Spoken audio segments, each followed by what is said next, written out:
Well, good morning, boys and girls. How are you? I've really been missing you at Rocky Fork. I can't wait to see your faces some Sunday when we get all back together again. This is Jack. Do you remember Jack? Jack, can you wave at them? Sometimes Jack comes to visit us in our class, and I'm going to ask Jack a couple of questions. Jack, what have you been doing at home all the time? Oh, I like to watch TV and I like to play with my brothers and sisters. We do all kinds of fun things. Well, Jack, have you been reading your Bible lately? You have? Oh, that's really good. You know what? It's good for the boys and girls to read their Bibles every night. And there's lots of stories in our Bibles, aren't there, Jack?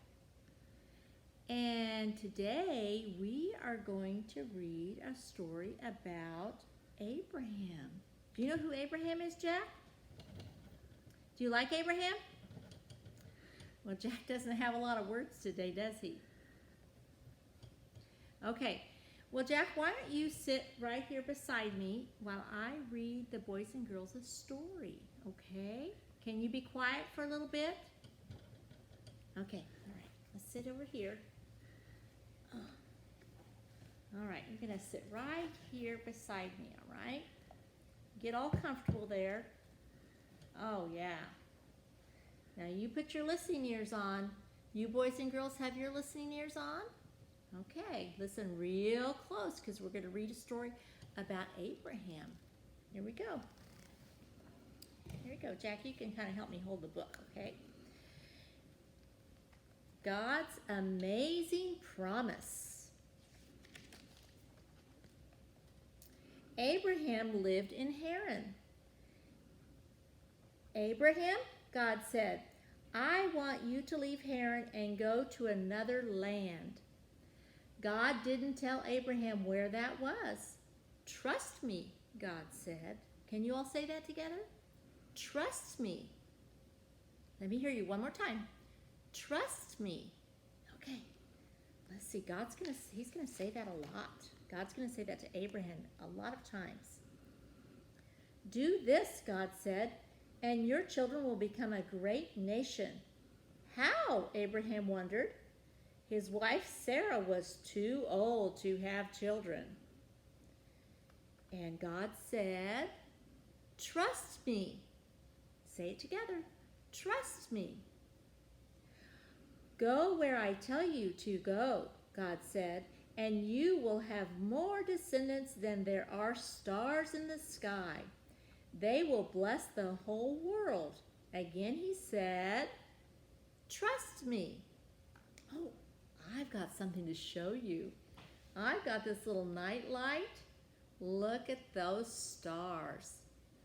That helps me remember that God promised Abraham lots and lots of family. So many family members that would be more than the stars in the sky. Can you see it? Oh, it's even over here on his face a little bit. Yeah, lots of stars. Okay. So Abraham turned to God, and Abraham trusted God. He took Sarah, his nephew, Lot, and everything they owned, and he went where God told him to go. He went to the land of Canaan.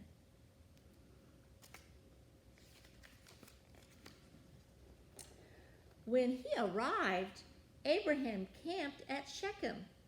God appeared to him. I will give you this land to you and your children, God said. Abraham built an altar to God there. Do you see the altar with the stones?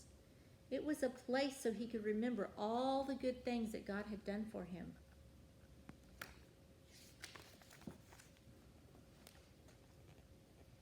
Abraham traveled around God's promised land. He was glad that he had trusted God. So he built another altar and gave thanks to God for all that he had been promised.